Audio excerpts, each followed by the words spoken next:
¿Qué tal? Muy buenas noches, bienvenidos acá a las 8:45. Estamos ya en este segundo segmento con entrevistas y temas de coyuntura nacional. Estamos ya en martes 2 de agosto, el segundo día del octavo mes del año. Y pues bueno, conforme va transcurriendo el tiempo, nos vamos acercando a enero 2023, mes en donde en las primeras semanas tendrá el Tribunal Supremo Electoral que convocar a elecciones generales. La primera vuelta está prevista para la primera quincena de junio y el balotaje, o sea, la segunda vuelta, para el mes de septiembre del 2023. El tiempo va muy rápido. Esto, cuando sintamos, vamos a estar ya en las votaciones, pero bueno, falta todavía. Estamos agosto, septiembre, octubre, noviembre, diciembre.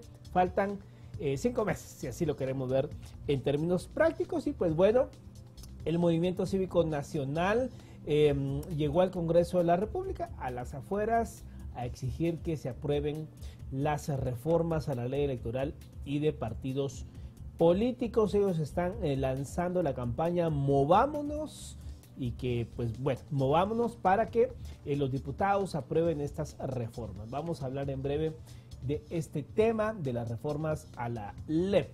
A ver si esto se da. El tiempo pues realmente va muy rápido y es muy corto, pero vamos a ver escenarios. Antes saludamos, como todos los martes, a María Inés Rivera, que está acá en el estudio. ¿Cómo te va? Bien, Mario, qué gusto estar contigo de nuevo a las 8:45. Sin duda alguna, ya adentrándonos en esos temas electorales, hablábamos fuera del aire, ya 4 o 5 meses para dar el inicio a todo el proceso electoral. ¿Dará tiempo de hacer una reforma a la ley electoral a estas alturas del partido? Vamos a ver qué dicen nuestros analistas también. Pero bueno, habrá mucho de qué hablar en torno a esto, sin duda alguna. Y es que esa es la gran pregunta, ¿no? O sea, ¿va a dar tiempo? Porque, imagínate, ayer inició el segundo periodo ordinario de sesiones. Pero digamos, si uno lo quiere ver en términos prácticos, de agosto a noviembre, ya desde septiembre empieza el tema de la aprobación del presupuesto. Así es. Los cabildeos por junta directiva del 14 de enero de 2023. O sea, habrá que ver. Sí. Pero bueno, parte de eso también le vamos a preguntar a nuestros invitados y le presentamos a quienes van esta noche a conversar con nosotros.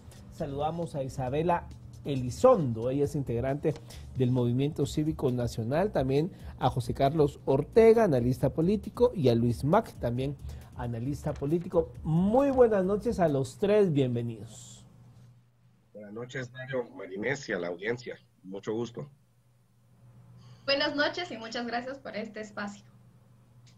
Buenas noches a los tres. Qué gusto tenerlos aquí con nosotros. Isabela, quizás para arrancar con usted, si nos puede contar un poco respecto a lo que estaban manifestando el día de hoy frente al Congreso. Bueno, ya Mario nos adelantaba un poco en la introducción, sin embargo, pues hablar un poco acerca de esas propuestas y de lo que está exigiendo el Movimiento Cívico Nacional.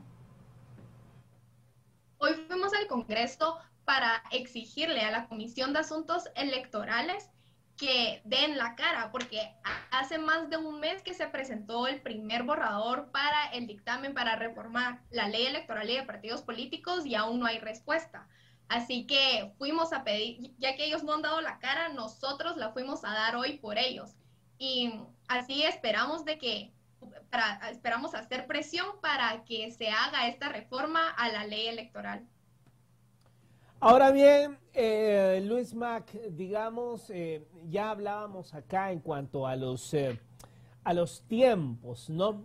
Pues bueno, ya queda muy poco para este 2022 y todos sabemos que el segundo periodo ordinario de sesiones llega el 1 de septiembre, cuando tiene que llegar el Ejecutivo con su anteproyecto de ley de ingresos y egresos para el próximo ejercicio fiscal. En eso se centra, digamos, desde septiembre hasta noviembre, cuando es la fecha, el plazo fatal. En eso se centra la discusión del Congreso de la República, más la Junta Directiva, cabildeos para el 14 de enero del 2023. ¿Realmente va a dar tiempo o da tiempo para entrarle a esto? Pues bueno, hay tiempo.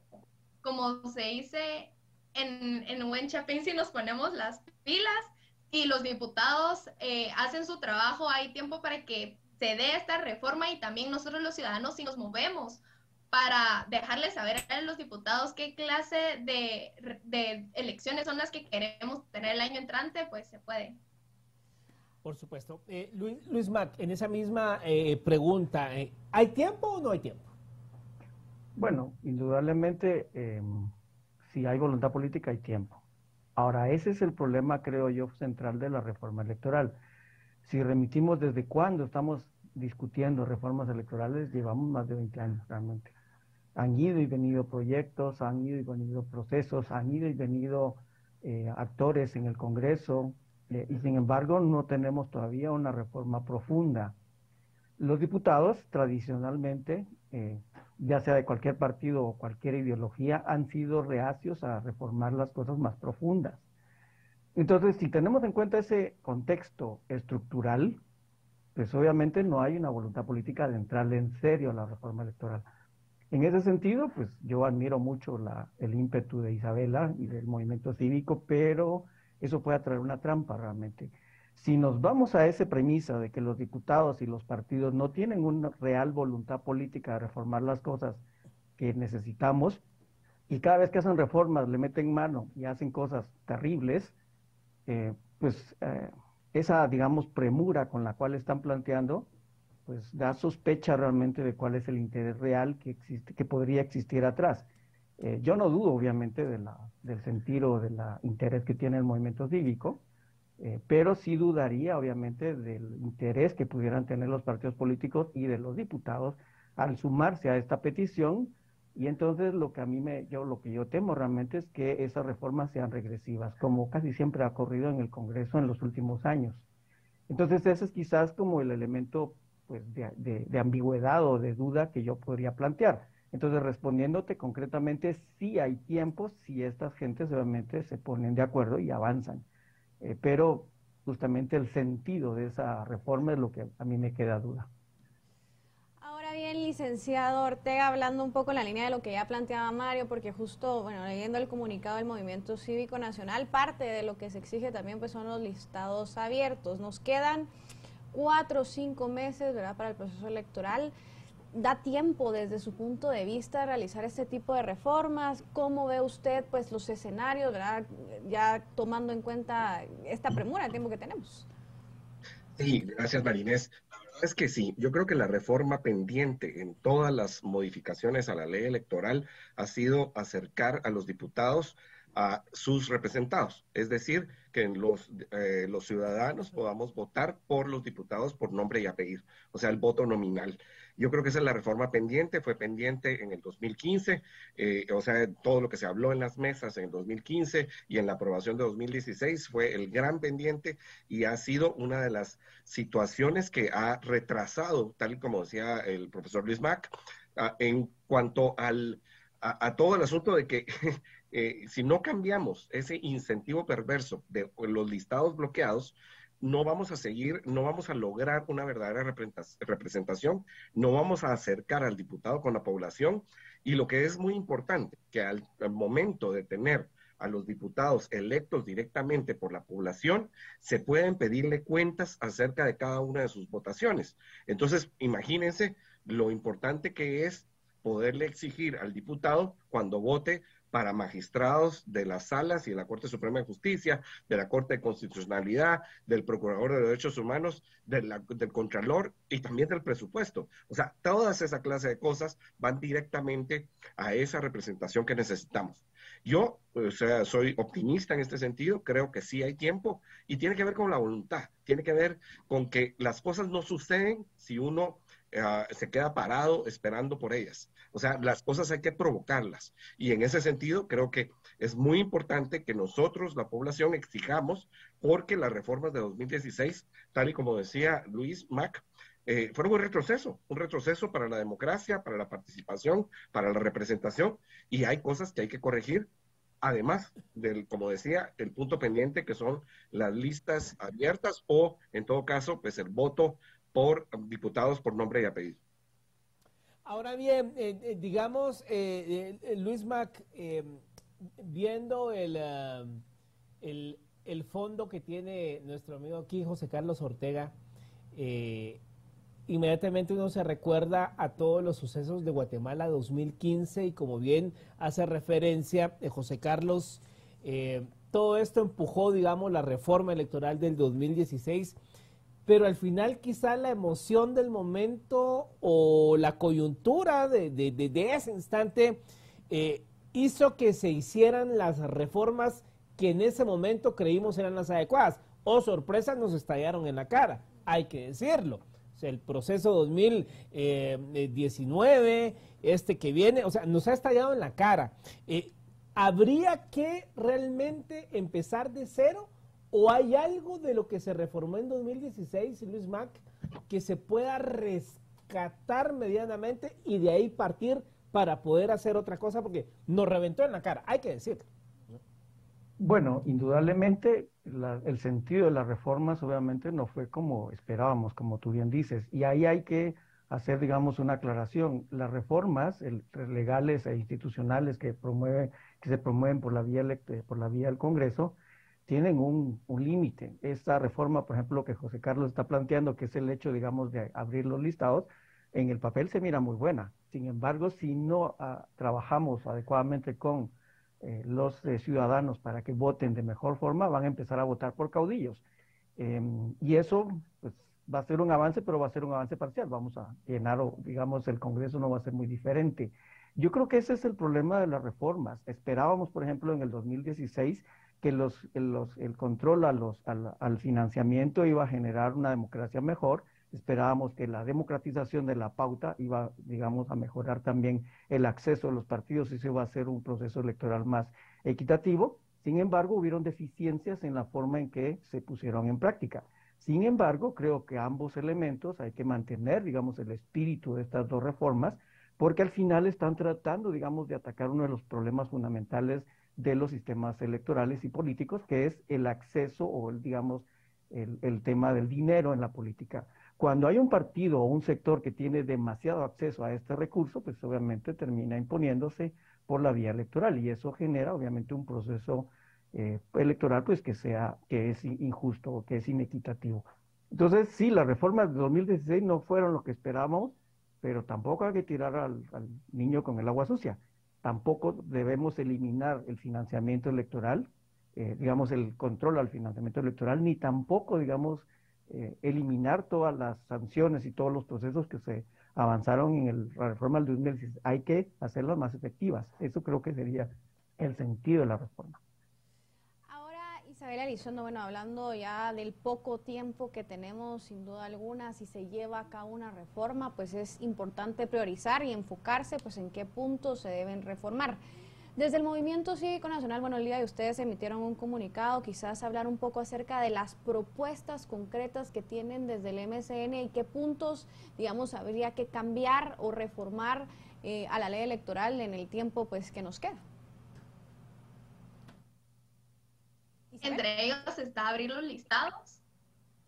Así podremos tener un Congreso que sea más representativo, porque como bien mencionaba el licenciado José Carlos, que de esta forma vamos a poder votar por el nombre, apellido y cara del diputado y no solo por el logo del partido político. Ahora bien, José, sí, adelante Isabela, adelante. Pues también quería agregar que esto haría que las elecciones fueran más claras, ya que así todos los ciudadanos conoceremos quiénes están detrás de ese partido político y no se van a poder esconder detrás del logo.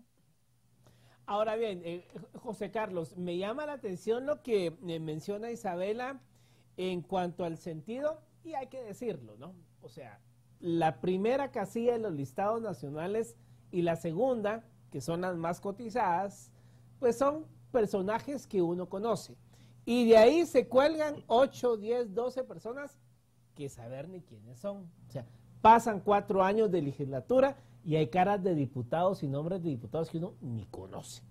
El tema es que detrás de ese anonimato suele ser muy conveniente ese anonimato que menciona Isabela, porque hay que decirlo con puntos en las IES, tras ese anonimato, hay que decirlo, hay dinero del narcotráfico. El narcotráfico en este país financia algunas campañas de diputados y de alcaldes. Hay que decirlo. Entonces, José Carlos, si a estos mismos diputados les conviene, a algunos, no la mayoría por supuesto, a algunos, ese anonimato, ¿qué podemos esperar si ellos mismos son los que tienen que reformar la ley? Sí, yo creo que la pregunta es muy importante, Mario, y como tú dices, hay que plantearlo y hay que ponerlo sobre la mesa. Por eso es que es vital que se abran los listados, o sea, es esencial, o sea, la cuentadancia tiene que ver con eso, o sea, hay muchos de los diputados, porque tú hablas del narcotráfico, pero también hay de la corrupción, o simplemente algunos que son completamente ineficientes, que no saben por qué están ahí y que hay que sacarlos, o sea, cualquiera de los tipos, o sea, una de las grandes ventajas de votar diputados por nombre y apellido es que tú puedes, o sea, tú vas a velar constantemente por el trabajo que están realizando y ellos también se van a ver obligados que en vez de estar juntando pisto, y así, como tú dices, así hay que decirlo, en vez de estar viendo cómo juntan pisto para llegar a la primera o la segunda posición de algún distrito o del Estado Nacional, lo que van a estar haciendo es buscando quedar bien con la población y que hacer asuntos para que la población esté contenta con su labor legislativa. Entonces, cambias completamente los incentivos. Entonces, mira, muchos de los diputados distritales yo creo que pueden estar de acuerdo con esta forma porque muchos de ellos pues realmente trabajan sus bases. Lo que habría que ver es con los diputados del Estado Nacional. Aquí el diputado Rivera Nájera propone que en el 2023 se estén poniendo se estén los listados por distritos y que en el 2027 esté el listado nacional.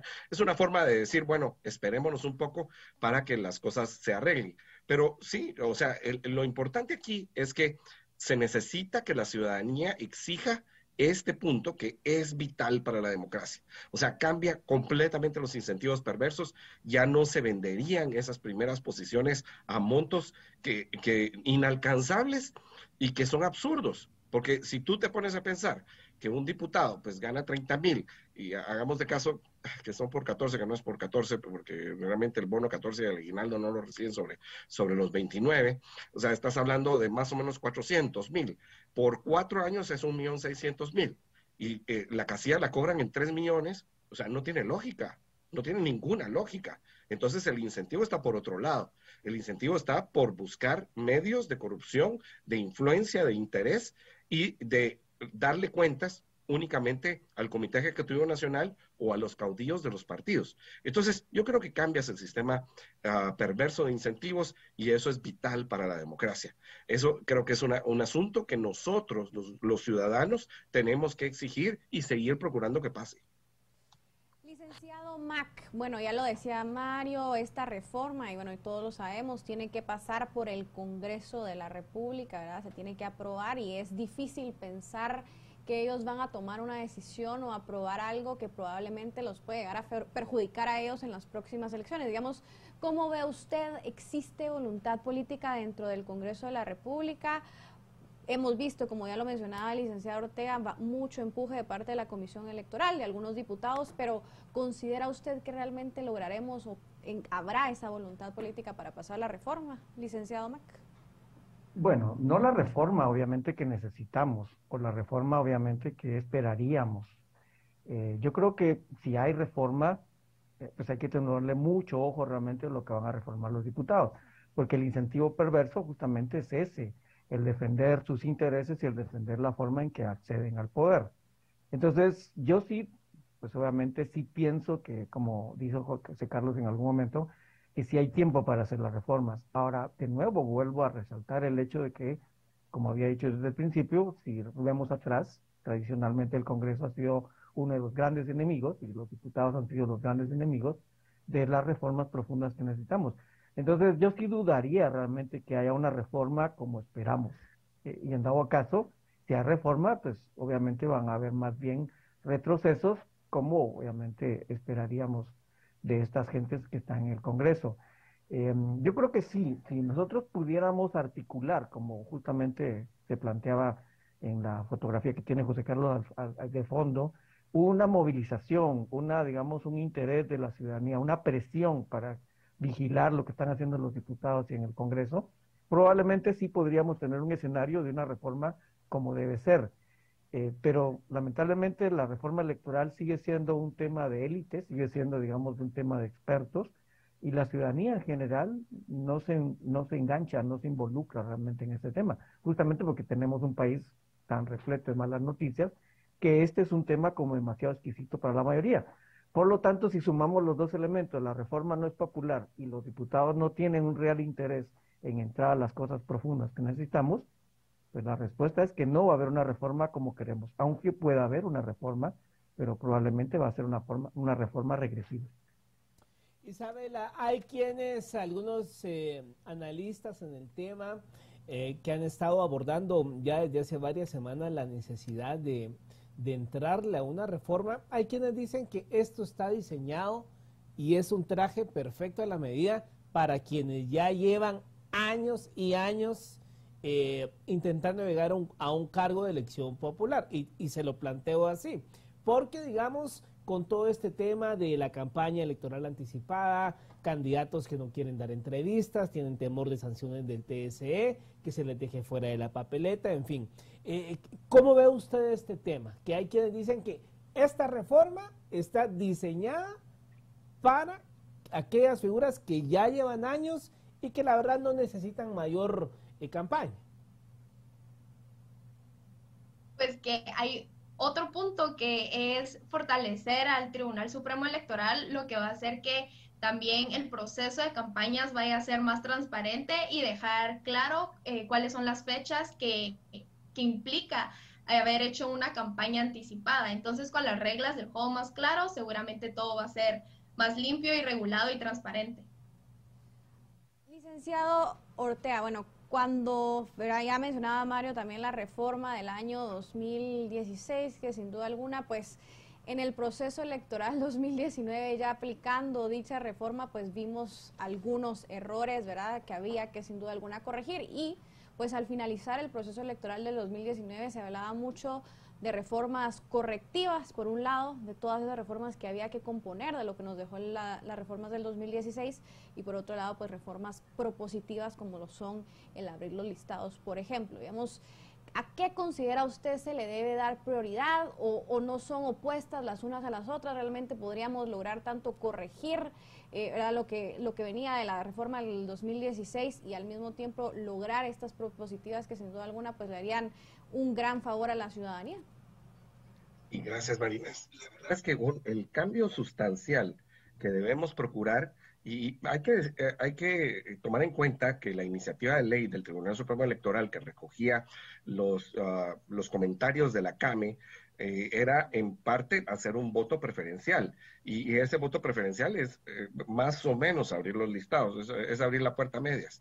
Entonces, lo que se hizo entiendo yo, con la propuesta del diputado José Alberto Rivera, es pues dar un paso hacia adelante y poner los listados abiertos y que las personas puedan votar directamente por el diputado. Yo creo que eso es un salto de veras trascendental, que no podemos esperar ninguna reforma que no lleve esto. O sea, esta es la reforma que se debe esperar. Todas las demás, como tú bien lo mencionabas, algunas son correctivas. Por ejemplo, lo de la campaña anticipada, que Isabela lo mencionaba correctamente. O sea, hoy en día nadie quiere hablar antes de tiempo, o sea, antes de la campaña electoral, porque eso lo que está haciendo, o sea, lo que hace es poner al Tribunal Supremo Electoral en una posición de decir que se está haciendo campaña anticipada y prohibir la participación de estas personas. Esto no es democracia. Democracia no es estar investigando quién dice una cosa y otra. O sea, en una verdadera democracia, los políticos hablan acerca de los asuntos de interés nacional todo el tiempo. O sea, por ejemplo, si se va a votar acerca de un cambio de presupuesto de vacunas hacia un subsidio del diésel, o sea, los políticos deberían de poder hablar, que es un tema de hoy, ¿sí? Y eso no está pasando. ¿Por qué? Porque tienen miedo. Más miedo también tienen los medios de comunicación, que no quieren invitar a precandidatos de cualquier forma porque hay asuntos penales al respecto. Entonces, eso tampoco ayuda a la democracia. Después vimos lo del financiamiento y cómo pues los medios de comunicación masivos no se interesaron en la forma del financiamiento anterior en la campaña de 2019, Y nos dimos cuenta que en vez de encontrar pues información suficiente de los candidatos, lo que hubo es una falta de información. Entonces, con todas estas cosas, con la limitación de la campaña, con la limitación del financiamiento, con otras limitaciones que puso la misma ley de 2016 y que se vio claramente reflejada en las elecciones de 2019, todos los asuntos penales, lo que se está haciendo, al contrario, es, Mario, sí, porque tú lo preguntaste, es lograr que los que están en el poder se perpetúen en el poder, porque a ellos son a los que conocen y ellos son los funcionarios que pueden ir hoy a las comunidades a platicar, a hablar, porque ellos tienen el puesto de funcionarios y entonces tienen esa ventaja de poder ir con la población. Mientras tanto, todos los que no son electos, todos los que no son funcionarios, no lo pueden hacer. Y de esa manera, tú te encuentras que hoy en varios diarios hay un recuento de que el Tribunal Supremo Electoral dice que hay 65 denuncias de campaña anticipada de diversos candidatos. Eso es una locura, es vedar el derecho de la libre información, de la expresión y sobre todo de interesarnos por los problemas políticos nacionales. Ahora bien, Luis Mac, ¿cómo lograr, digamos, que la autoridad electoral digamos, la ley se aplique para todos? Porque, digamos, basta con que uno se meta a TikTok, a Instagram, a Facebook. Por supuesto, no voy a decir nombres, pero hay figuras que ya están en plena campaña. O sea, ya hay gente que tiene sus spots muy bien hechos, se viven tomando fotos en clara campaña, o sea, ya hay gente que está en clara campaña para la presidencia de la República, pero pareciera que a veces los apercibimientos o las llamadas de atención no son para todos. ¿Cómo lograr de que el Tribunal Supremo Electoral también pues tenga un criterio uniforme para todos? Bueno, yo creo que esa es la pregunta del millón, Mario. Realmente creo que casi siempre cuando ocurren este tipo de cosas uno intentaría o plantearía realmente, como tú dices, que independientemente si la ley como está actualmente planteada no es buena o es restrictiva, yo creo que sí es restrictiva, pues independientemente de eso, la ley sigue estando vigente. Entonces el tribunal debería de actuar de oficio. Y justamente porque no lo hace, es que permite obviamente que haya pues todo este, digamos, exceso que están planteando. Formalmente hablando, los candidatos están, digamos, en esa línea de no hacer campaña, pero en la práctica lo están haciendo y eso creo que ya es muy evidente como tú lo planteas. Pero finalmente no hay una respuesta de parte del tribunal y creo que el tribunal en alguna medida está sobrepasado en ese sentido. Y obviamente lo que habría que hacer también es, porque yo siempre planteo, los problemas de nuestra democracia no se resuelven solamente por la vía legal, no se resuelven solamente por la vía de la acción de las instituciones, sino también por parte de la conciencia que tengan los ciudadanos y de la forma, obviamente, en que presionan o que actúen. Y eso creo que es lo que sigue faltando. La ciudadanía sigue siendo una ciudadanía muy apática, sigue siendo una ciudadanía que obviamente que todavía no tiene un criterio político muy bien formado y por lo tanto, pues se deja llevar obviamente por estas campañas de TikTok y de otro tipo, obviamente en donde se plantean promesas vacías, campañas, digamos, en donde la música y los elementos, digamos, más de jolgorio realmente o de jocosidad se plantean y no hay realmente propuestas serias. Eh, yo plantearía obviamente como una crítica el hecho de que aunque abriéramos y diéramos obviamente permiso para que los diputados y los candidatos puedan hablar abiertamente, tuvimos esa lógica realmente durante cuántos años y los partidos políticos y los diputados y los candidatos nunca hablaron de las cosas que deberían de hablar. Sus campañas fueron muy centradas en promesas vacías, así que el hecho, digamos, de que podamos reformar esto tampoco nos garantiza que tengamos una democracia de calidad. Ahora, bueno, Isabel, hablando un poco acerca de esto que ya mencionaba el licenciado Mac, ¿verdad? De la ciudadanía apática, importante el involucramiento y sobre todo, ¿verdad?, quienes puedan liderar tanto la reforma electoral desde dentro del Congreso de la República como desde fuera, como una ciudadanía es importante, digamos, su mensaje también para pues la audiencia que la está escuchando el día de hoy, ¿cuál es ese papel que puede jugar la sociedad civil, ¿verdad? Un movimiento como lo es el MCN, en todo esto que está pasando, ese llamado a la ciudadanía pues a estar atento en todo esto que puede suceder dentro del Congreso de la República, Isabela?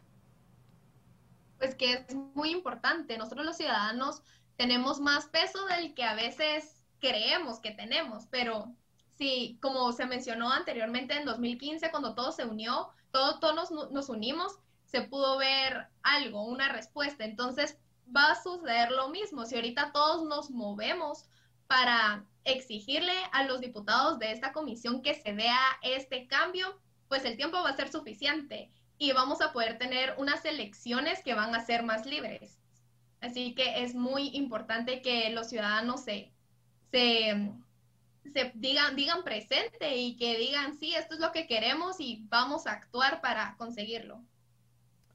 Ahora, José Carlos, digamos, ¿qué puede empujar realmente? Porque yo lo que veo es que hay, y lo hemos comentado en los últimos programas que hemos abordado este tema, que hay, digamos, un punto convergente entre sectores y actores muy diversos. Hay un punto convergente que no podemos ir al proceso 2023 con estas reglas. O sea, sectores muy diversos hay un punto de concordancia en cuanto a que hay que reformar la ley electoral. Pero digamos, si nos ponemos a hablar o a querer reformar todo lo que hemos mencionado, hay que ser realistas también, el Congreso, pues, no da tiempo. Si nos pudiesen mencionar un punto, un tema con el cual se pudiera empujar o lograr una reforma de aquí a lo que queda de tiempo, ¿cuál sería ese punto? Bueno, Mario, la verdad es, yo soy una persona que he luchado durante años para votar por diputados por nombre y apellido. De hecho, hasta hace algunos años, cuando estaba el 2016 y después cuando hicimos también las mesas en 2018 y para ver si se lograba reformar lo que había quedado pendiente en 2016, escribí una columna que decía, o sea, sin votar diputados por nombre y apellido no queremos reformas. O sea, ese es el punto y que no va a solucionar todo, pero es un punto trascendental, ¿sí? Y por supuesto, yo estoy de acuerdo en que las elecciones anteriores no han sido perfectas, pero la menos perfecta o la más imperfecta de todas fue la de 2019. Entonces, sí hay temas que hay que arreglar, o sea, tú lo dices bien, sí, pero el tema para mí más importante es arreglar ese sistema perverso de elección de diputados por listado. Y después de eso también podemos ver otros cambios, ¿verdad? Sí, hay que ver lo del financiamiento, lo de las multas, lo de la pauta, también está lo de bueno, ahorita no tengo todas las en la cabeza, pero esas son muy importantes, lo de la campaña anticipada, porque eso permite que los ciudadanos se puedan expresar, que podamos tener unas elecciones mucho más transparentes, con muchos más candidatos que van a estar hablando acerca de las situaciones. Y con un punto muy importante, en Guatemala hoy aproximadamente hay 2 millones de jóvenes entre 18 y 30 años que ya nos empadronaron a raíz de la decepción del 2016, 17, 18, 19. Entonces ya nos empadronaron después del auge que vimos en la plaza, o las plazas, porque no fue solo una, y ya nos empadronaron, ya no fueron a votar. Entonces necesitamos volver a conectar a las personas con sus representantes, volverlas a ser parte de este sistema electoral, y qué mejor forma de saber que vamos a poder votar diputados por nombre y apellido. Eso creo que es trascendental para lo que se está corriendo en juego y que es lo que deberíamos de empujar la ciudadanía. Lo otro lo van a hacer los diputados porque alguien en una cámara dijo esto, otra cámara dijo lo otro, pero a nosotros, los ciudadanos, lo que nos importa más es eso. Bueno, recordar, ya lo mencionaba Mario, el proceso electoral 2019, realmente la poca certeza que vivimos en ese proceso fue realmente preocupante. Digamos, ¿cómo visualiza o qué escenarios ve usted en el proceso electoral 2023? Pues de no cambiarse nada e ir con estas reglas del juego como están. Bueno, ya el escenario electoral o preelectoral realmente ya se ve muy cargado. Realmente tenemos una sociedad muy compleja, muy dividida, con un montón de procesos que obviamente están en puerta, que se han ido desarrollando en los últimos años. Entonces, yo creo que independientemente si hay reforma o no, las elecciones de 2023 van a ser muy complejas. Ya hay un escenario muy cargado. Eh, yo no estoy tan seguro realmente yo estoy de acuerdo con José Carlos de que esa reforma es importante. Sin embargo, si vemos hacia atrás, esa es uno de los tantos, una de las pocas cosas, digamos, que jamás se ha tocado. Y no creo que haya una conciencia por parte de los diputados de cambiar ese elemento. Entonces, concuerdo realmente que es una reforma importante, pero no es suficiente. Eh, Así que yo creo que el escenario para el 2023 sigue siendo cardíaco, sigue siendo de pronóstico reservado. Ya entrando a la fase final, Isabela, ¿ustedes se plantean, aparte de esta manifestación que hicieron hoy a las afueras del Congreso, se plantean seguir haciendo este tipo de actividades o se plantean pues hacer otro tipo de estrategia, no sé, para lograr que los diputados entren a conocer estas reformas? Pues sí, este solo es uno de los tantos pasos que tenemos preparados para esto y todo empieza con esta campaña que la nombramos Movámonos para que den la cara a los diputados. Y bueno, la verdad ya hemos tenido diálogos con esta comisión, en especial el año pasado a finales, donde se esperaba que ya se diera el dictamen, pero como sabemos no fue así. Y así que sí, se vienen otras campañas de activismo para poder hacer este cambio. Licenciado Ortega, bueno, si se empieza, ¿verdad?, a mencionar el tema ya de la reforma dentro de la comisión electoral, que como les decía, bueno, ya viene moviéndose desde hace algún tiempo, impulsada por algunos diputados, ¿cómo evitar que cuando se inicie pues esa reforma o esos cambios que se quieren hacer realmente pues pierda su fin y responda a ciertos intereses que pues suele pasar, ¿verdad?, a veces con ciertos temas dentro del Congreso de la República? Sí. Bueno, yo creo que parte del asunto es que nosotros los ciudadanos sigamos vigilantes del proceso. O sea, nosotros tenemos algunas cosas claras como ciudadanos, ciudadanía que está esperando la participación, que quiere verse representada, pero además de eso, que quiere participar no solamente votando, sino que siendo electo en diferentes lugares. Entonces, toda esta situación pues debe cambiar y nosotros debemos ser vigilantes del proceso tanto en la comisión como posteriormente en el Congreso, exigiendo lo que hay que exigir. ¿Sí? Los diputados solo se mueven cuando hay una exigencia importante, cuando el incentivo cae de que, o sea, que vean que realmente la ciudadanía está esperando algo.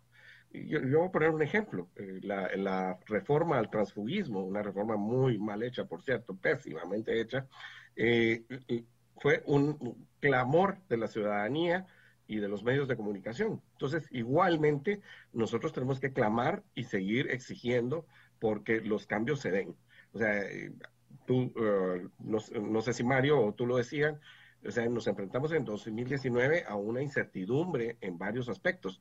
Y una parte de la ley, pero también hay que exigirle al Tribunal Supremo Electoral que haya situaciones que sean claras. Una es justamente que las resoluciones no sean arbitrarias y que no haya, o sea, estamos viendo algunos que están en campaña y ni se les menciona como parte de las advertencias y a otros tienen 5, 6, 7 advertencias ya acumuladas. Entonces, esa clase de cosas no se valen, ¿sí? No se valen y tenemos que ser vigilantes del proceso.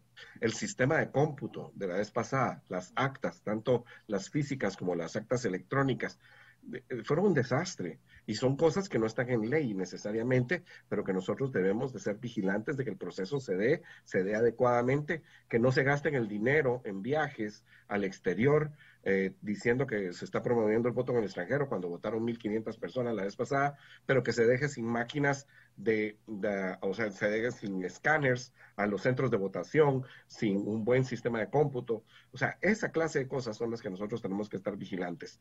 Nos enfrentamos, sí, a un 2023, a unas elecciones que ya tienen una problemática encima y por eso es que nosotros como ciudadanía debemos ser los mayores vigilantes del proceso. Ya para finalizar, Luis Mac, digamos, si uno revisa los procesos electorales de este siglo XXI, digamos, la primera elección que tuvimos en el 2003 y contando para acá, todas las elecciones han tenido sus momentos de tensión en donde ha tenido que entrar a dirimir y a hacer la válvula de escape la Corte de Constitucionalidad, y todo ha llegado a un punto tan álgido que, digamos, ya no alcanza el tiempo para discutir entre los candidatos los temas realmente de fondo, sino que todos estamos inmersos a ver qué decide la Corte en torno a X o Y candidatura.